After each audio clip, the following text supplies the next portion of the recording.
So I wrote an essay a little while ago for my philosophy class on attempting to reconcile freedom and foreknowledge, human freedom and divine foreknowledge. And I think that it might serve to people as a good sort of introduction to the topic, place to start from. I'll just say right here, the key is Saint Severinus Boethius's Consolation of Philosophy, and here's my little attempt at it. So, I'll start the essay. Included in the doctrine of the Catholic Church, which must be believed by all Catholics, is both the existence of human freedom and divine omniscience, and thus, in order to hold the faith, one must justify how these can be compatible. These doctrines are apparently contradictory, since if something is known infallibly to occur at a time before its occurrence, then it seems that the agent who caused this event had no choice, and thus it seems that one cannot both hold that God foreknows events and that the events are freely caused by humans. The solution that St. Severinus Boethius presents to the problem of this apparent incompatibility in consolation philosophy solves this dilemma, and in doing so brings about a means by which we need not diminish God nor our own freedom for the sake of consistency. In this paper, I will be working in a theological manner based upon the Catholic scholastic tradition, assuming a Thomistic interpretation of the divine attributes and taking the dogmas and doctrines of the Catholic Church as given. When speaking of divine omniscience, we must be clear as to what this means in order to proceed. In order to better understand this, we must first consider what exactly God's knowledge is and what it means to know all things. In God there can be no parts. Thus, when we speak of God's knowledge, we speak analogically in the same way we do of His goodness, His justice, His mercy, etc. This means that when we speak of God's knowledge, we speak of His very essence, since the knowledge of God is His substance. Aquinas, Summa Theologiae, 1a, Q14, Article 15. We speak of something very different than human knowledge. In addition, it must be noted that God is pure act, possessing no potency in Him to be actualized by outside influences. God is pure act without any potentiality. Question 3, Article 2, also of the first part. And that God is completely immutable. Question 9, Article 1, and incapable of change. When these are taken in conjunction, a very strong picture of what omniscience means emerges. The claim that God is His knowledge, when taken along with the immutability of God, creates a clear picture of God's knowledge. Creates a clear picture that God's knowledge is not subject to change, just as He is not. This implies that there is no way for God to obtain new knowledge, as to do so would be to add to His knowledge, adding to and changing His very substance. But this is a contradiction, and thus it is clear that everything God knows He always knew. One may respond with the objection that God does not change substantially when He attains new knowledge. Rather, He has within Him the potential to acquire such. But to say so would imply potency as God, which is a contradiction. We now know that God's knowledge is absolutely unchangeable, and thus whatever He knows He always knew, and now we must apply this to His omniscience. We also know that God's knowledge is infallible, that is, if He knows it, it cannot fail to be true. To have omniscience is to know everything, and thus, due to the above conclusion, God must know all truths, past, present, and future, and He must know them infallibly. Human freedom means that human actions are truly contingent, meaning that when a human is presented with choices A and B, they will A, B, or nothing. By contrast, if the actions of a human were necessitated, when presented with A or B in a similar manner, he would necessarily will one of these options. The difference between human acts being contingent or necessary is the basic distinction that serves to distinguish between the compatibilist and fatalist accounts of the nature of the will. It is worth noting that such only need apply to future contingents in order to fit the definition of what a libertarian sense of human freedom entails, and thus the necessary nature of the past is neither necessarily disputed nor challenging to the Boethian solution, which will be presented later. Given the above explanations, it is plain to see why omniscience and free will seem to conflict. When something is known in an infallible manner, it seems that it is necessary. When an infallible observer remembers that in 1903 the Wright brothers made their first successful flight, it is thus necessary that in 1903 the Wright brothers made this flight. In the same way, if there were a man capable of infallible knowledge of future events, when he knows that in 2040 we will launch our first manned mission to Mars, the event becomes necessary, as either the event will happen or it will not. Yet if it does not happen, then his knowledge of the event is fallible. This is a contradiction. This means that an event being foreknown by an infallible agent seems to necessitate the event.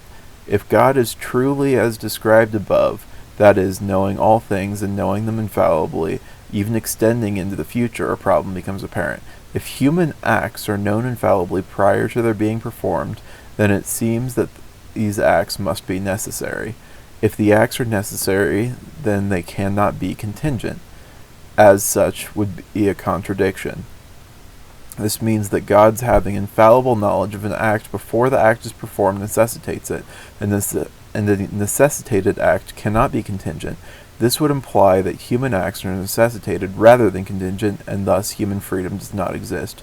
Conversely, if human acts are contingent, then it seems God cannot know of them, as to know them fallibly would subject his knowledge, which is his very essence, to change at the point in time at which the act is performed or not, which is a contradiction, and to know them infallibly is a contradiction. The problem then becomes clear. God can either have knowledge of human actions, or human actions can be free, this being a mutually exclusive relationship. It seems now that either freedom or omniscience must be sacrificed in order to have a coherent worldview. Yet to sacrifice one or the other is not an option for Catholics, since both human freedom and strong omniscience are part of doctrine, which must be believed. Freedom is the power to act or not to act, and so to perform deliberate acts of one's own. Catechism 1744. The power to act or not to act, and thus perform acts of one's own will, implies that contingency must exist. Otherwise, no such power could exist. In addition, all things are open and laid bare to his eyes, even those which will be brought about by the free activity of creatures. First Vatican Council, Session 3, Chapter 1, is doctrine, and this clearly illustrates strong omniscience, wherein God knows all things, including human acts that we assert are free. Still further, there can never be any real disagreement between faith and reason. First Vatican Council, Session 3, Chapter 4, is also Catholic doctrine. This means that true human freedom and strong omniscience must be believed to be true, and one cannot state that these may be believed in a manner that is only with respect to faith but not true rationally, or vice versa, as to state something of the faith is contrary to reason is heresy. Outside the specific Catholic context, the Bible, Old and New Testaments, seems to very strongly imply, if not outright state, that God is truly omniscient, as well as the implication that humans have free wills, and thus the venture to justify their compatibility is not a venture that only applies to Catholics, but rather is one that is in this way necessary to them. In any event, finding a solution to this dilemma is necessary for the Catholic. One who is not held to these doctrines may search for a solution to the problem that is more intuitive. Due to our own experiences, it seems contrary to observation to assert that we do not truly have free wills. If we are unwilling or unable to sacrifice that which seems so apparent to us, then we must proceed to sacrifice that which is intangible, namely God's omniscience. Gersonides took just this approach when he stated that the sense in which God does not know particulars in the sense in which they are not ordered, i.e., the sense in which they are contingent. Gersonides 394. He attacks omniscience by stating that the nature of contingents precludes God's knowledge of them. He asserts that God ordered all things initially, thus as he created them he knows them, but providence, prophecy, etc. all operate in a general rather than particular manner. As once the first contingent human action occurs, God becomes blind to the world, or at least some of the world. For example, how could God know Adam and Eve would sin? It is thus that his general will is available for those in tune with him to access, largely through astrology, and much of the biblical stories are reduced to allegory about men who had great virtue and were thus capable of seeing these general forces and applying them in their own circumstances. The introduction of astrology as a means of explaining how God could act in the world when divination is explicitly banned in the Torah, you are not to practice divination or sorcery, Leviticus 19:26, runs directly contrary to what Scripture states, asserting rather that God did not actually speak to Moses in the form of a burning bush, nor did he walk in the garden, but rather Moses was a wise man who used astrology to figure things out. For one who claims that their doctrine of God's knowledge must be compatible with Scripture, which he holds to be infallible, these distortions are simply too great, and thus the view seems untenable. Another notable figure who has critiqued God's foreknowledge, as Catholics conceive it, is Orthodox professor at Oxford, Richard Swinburne. In his paper, Causation, Time, and God's Omniscience, he asserts, explicitly against the Catholic teaching and against the Boethian solution, that God limits his omniscience via his omnipotence, only allowing himself to know things after they have already occurred, such as to not impose necessity upon these events. Yet this seems untenable. If God is truly simple and unchanging, then as was posited before, God either knows something eternally or he does not. That is, if he does not, he never can. Otherwise, his knowledge, which is his essence, would change. It seems that Swinburne cannot have it both ways, as he seems to want God to not know something at some time and to know it at another, as unlike the view of Gersonides, the idea that God does not know particulars is not acceptable for an Orthodox Christian. It seems that the denial of any aspect of omniscience, either with respect to knowledge of particulars or with respect to knowledge differing through time, is an impossibility logically if one takes Scripture seriously, as well as being contrary to doctrine. The Boethian view, to which I have been alluding, is the solution to this apparent incompatibility, and appeals to God's eternality to justify his knowledge of contingents being compatible with their contingency. First, it must be clear that present observation necessitates an act without harming contingency. Boethius uses a charioteer passing by in order to illustrate how this works. When one sees a chariot passing by them, it is indeed necessary that the chariot is moving at the current time, but nothing necessitated the charioteer to steer in the manner he did, and thus the act of the charioteer riding by is indeed contingent on the charioteer's will. God is eternal rather than temporal, and thus this means that he has an eternal mode of knowing rather than a temporal one. Part of the definition of eternality is all at once, as opposed to something like persistence, wherein the object still moves through time and is just uncorrupted. In eternity, there is but one infinite moment, and thus observation from eternity is similarly all at once. If observation doesn't induce necessity in the manner that was described above, that being God knows infallibly at T1 that Socrates goes to the market at T2, then Socrates necessarily goes to the market at T2, then it seems that there is a way toward compatibility between freedom and foreknowledge. If it is not proper to say that God knows at T1 at all, but rather God knows outside of time, then God's knowledge of where Socrates will go breaks out of the temporal paradigm. If God sees all moments in his eternal present, then by observing that Socrates goes to the market, he does not necessitate this in any other way than Plato seeing him in the market at T2 necessitates his going. Indeed, just as a charioteer rides by Boethius contingently, so too does Socrates go to the market contingently, as mere present observation of acts does not harm contingency in the manner that foreknowledge of acts does. It seems to follow that God does not have foreknowledge of anything, and thus to predicate foreknowledge of God is a contradiction of terms. It is true in a sense that to God there is no foreknowledge, as there is no future to God, due to his atemporal mode of being, but in time, to us, his knowledge does indeed include knowledge of future contingents, and thus it is proper to say that from the temporal perspective God has foreknowledge. It is also true that God understands all moments that are present to him in their totality, which includes their succession. So even though he does not experience the passage of time and thus does not experience the future in the way we do, it is clear that the future is known to him. One may properly raise the objection, as Boethius does at the end of the Consolation, that will divine knowledge be changed by my arrangements, with the result that when I wish for now this thing and now that, divine knowledge seems to switch back and forth the vicissitudes of its foreknowing? Boethius 149. It does indeed seem to be an issue that God's knowledge is thus caused by his observation of contingents, and this is improperly said of God.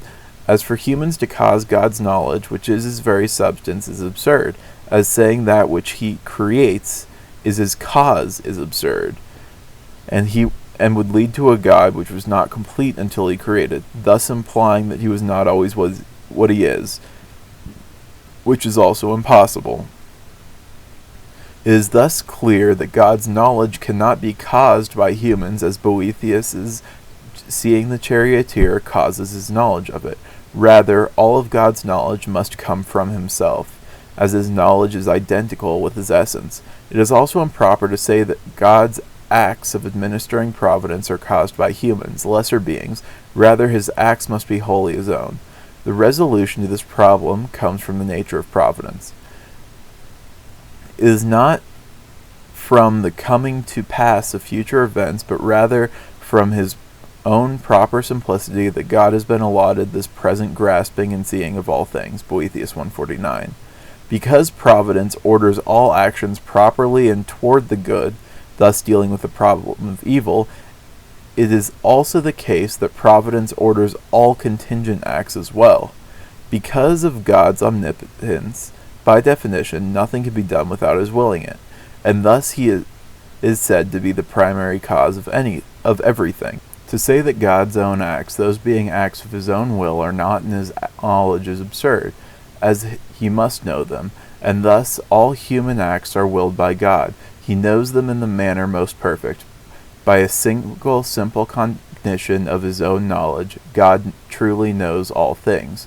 Boethius affirms this by stating that, for such is the force of this knowledge, embracing all things by its present moment knowledge, that it has itself established the status of all things, while it owes nothing to the things that are subsequent to it.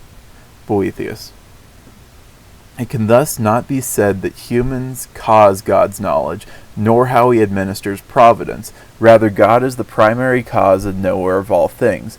Yet this in no way conflicts with human freedom due to his knowing in the context of an eternal present, which we have proven does not impose the type of necessity of which we are worried. St. Thomas Aquinas saw the value of this solution, one that preserved both freedom and actual divine simplicity, and thus employed it in explaining the dilemma in his own work. To describe the manner in which temporal creatures in their times exist relative to eternity, he employs the circle analogy, which goes as follows. Somewhat of an example of this may be seen in the circle, for at a given point in the circumference, although indivisible, does not coincide in its position with any other point, since the order of position results in the continuity of the circumference, while the center, which is outside the circumference, is directly opposite any given point in the circumference. Aquinas, Summa Contra Gentiles 1, chapter 66. The position of God relative to all other things is absolutely distinct in its position, and is also absolutely distinct in its stationary nature, or eternality. There is a type of necessity in our actions, as per Aquinas. Accordingly, all knowledge that bears on a contingency as present can be certain. Now the vision of the divine intellect from eternity sees each thing as it happens in time as though it were present, as we have shown above. Therefore it follows that nothing prevents God having unerring knowledge of contingencies from eternity. Aquinas, Summa Contra Gentiles 1, chapter 67. This is the same type of necessity that comes from observation, which we have shown not to induce necessity in the way that a temporal infallible knowing prior does. Yet we also know that such knowledge is certain, and thus, in this way, both freedom and omniscience are preserved. Further, Aquinas states, "Now, just as with us things are the cause of knowledge, so the divine knowledge is the cause of things known." Aquinas Summa Contra Gentiles 1, chapter 67. This employs the same means of explaining how God's knowledge of contingents flows from his own essence, rather than being caused by humans. Because divine knowledge is the cause of all things known, God knows them as he causes them as primary cause, rather than knowing them as they caused his knowledge, which is both a more perfect knowledge and a properly ordered knowledge. It is also properly said that humans cause events through their will as proximate cause, a cause that is contingent and free, and each human act is thus in fact willed by two free agents. Some may raise as an objection that in order to hold such a view, one must commit to eternalism rather than holding the more standard view of presentism, that being that one must hold that all moments, past, present, and future, actually exist, as opposed to presentism, which states that only the present moment actually exists. It is, however, not incompatible with presentism to say that while only the present actually exists, there may be a knower whose present is distinct from that which is normally conceived, one that is eternal rather than temporal. Given the prior explanation of the subject, there seems to be two modes of being, that of the temporal and that of the eternal, and both of these modes of being actually exist. There is no reason to think that one is simply an illusion. As eternalists might state that temporal intelligences see simply one object at a time as they roll by on the temporal conveyor belt, rather than seeing the whole thing. Rather, we exist in an actually extant present, wherein we experience change in time. God also exists in an actually extant present, but as time is a measure of change and God is unchanging, it is meaningless to say that God is in time. Rather, God experiences his temporal present. We have no reason to assert that being of fundamentally different kinds, temporal and eternal, we must experience the same present. Rather, our different modes of being mean that there are two actually existing presents. A cathode ray tube television draws images by swiping a single beam of electrons back and forth at immense speed, bending the beam with the electromagnets, lighting phosphors on the screen that can be seen by the human eye, and if one uses a slow-motion camera, they can see this drawing of images taking place. If we presume that the speed of the beam approaches infinity, such that the beam does actually swipe over all sections at distinct moments, yet to the observer a single image is displayed, this is in no way incompatible. For the observer outside the frame of time, the beam takes to draw the image, sees a single image is displayed all at once, yet the beam is only actually present in a single pixel at a time. So too is God's present relative to ours. Both actually exist, wherein the whole image is drawn in a single moment from God's observation, yet there is a succession of distinct pixel moments from those inside the temporal TV, the ray of the present being guided by electromagnetic providence. In this way, it is possible that the presentism may be held wherein only the present actually exists, but the temporal mode of being possesses an external present rather than a temporal one. But the eternal mode of being possesses an eternal present rather than a temporal one. The Boethian solution to the compatibility of freedom and foreknowledge thus seems to hold much water, and in doing so preserving the Catholic faith from a contradiction that would render it unbelievable otherwise. It is also well worth noting that while the solution introduces no new concept, it unifies them in a way that is not otherwise done. The profound unity of providence, eternity, temporal present, and God's own essence that flows from such a solution lends further credibility to it. A solution that were to take away anything from God or man in order to separate them would not only be contrary to doctrine, it would be contrary to the having of a meaningful, intimate relationship with God, which is the cornerstone of the Christian faith. his knowledge and providence being absolute and so closely tied with our own will that he wills alongside us rather than abandoning us and checking in at the end to see how we did is by far the most appropriate of a loving and personal God. Thus, even though other Christian or perhaps even monotheistic religions need not find such a solution, it is most fitting that they all apply it so as to contain the greatest and truest possible glory of God while taking away nothing of our own agency in a single, simple, and coherent view. I'd like to note that I don't totally avow everything that was in this article. I've learned some things studying since, but I think it's worth thinking about how to resolve this because it is not particularly intuitive. Anyway, I hope you have a blessed day. I hope you enjoyed it despite my stuttering and everything. And yeah, adios.